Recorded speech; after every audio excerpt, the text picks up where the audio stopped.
অন্যান্য দিনের মতোই প্রতি বছর মে দিবস আসে, মে দিবস যায়। দিনটিকে ঘিরে থাকে বেশ কিছু কর্মসূচি। দেয়াল জুড়ে পোস্টার সাঁটানো সহ শহর জুড়ে হয় মিছিল, বক্তৃতা। কিন্তু ক্লান্ত শ্রান্ত শ্রমিকদের ভাগ্যের চাকা ঘোরে না। বেশিরভাগ শ্রমিক জানেনই না মে দিবস কী, আর অধিকার আদায় সে তো অনেক দূরের কথা। তাদের শুধু একটিই ভাবনা, মজুরিটা যেন মেলে সঠিকভাবে। বর্তমানে জীবনযাত্রার ব্যয় বৃদ্ধি পাওয়ায় এর সাথে যোগ হয়েছে কিছুটা বেশি মজুরির প্রত্যাশা। এবারের মে দিবসের প্রতিপাদ্য শ্রমিক মালিক এক হয়ে গড়ব এ দেশ নতুন করে।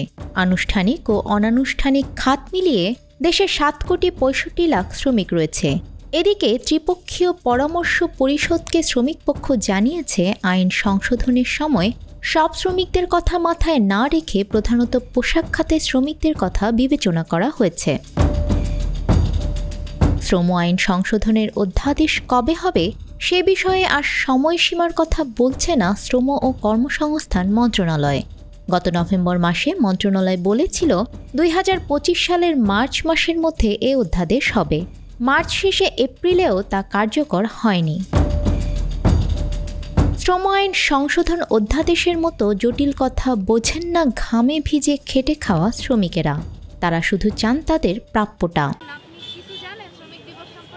না না, জানার দরকার না, জানা তো আমার কোনো না, প্রয়োজন না, দরকার না। তাই আমি কি করতাম জানো? কেন দরকার নাই? কেন আমার দরকার না, আমি তো কইলাম দরকার না। বান্ডেল থাকলে প্রতি সেনমানিতে টাকা বাঁচবে।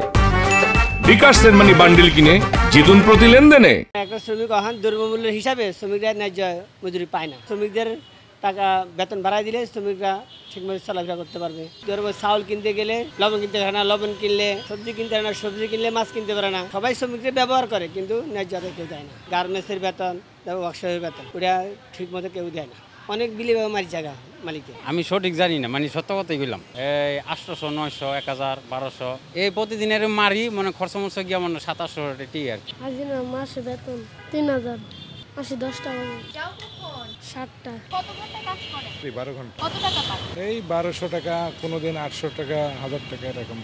ওই সব দিন তো আপনার একরকম কাজ হয় না। ন্যায্য বেতন এখন কার কাছে চাবো? বাংলাদেশের প্রেক্ষাপটে তো হচ্ছে কি আপনার শ্রমিকের সকল আশা ভরসা তো প্রত্যাশা হচ্ছে কি আপনার পূরণ হয় না। শ্রমিকে হচ্ছে সবসময় নিচেই থাকে।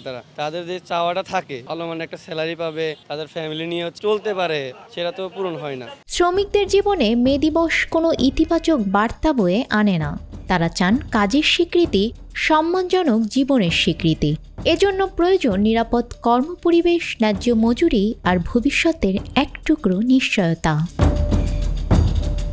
আফরিন আপ্পি, আমাদের সময়।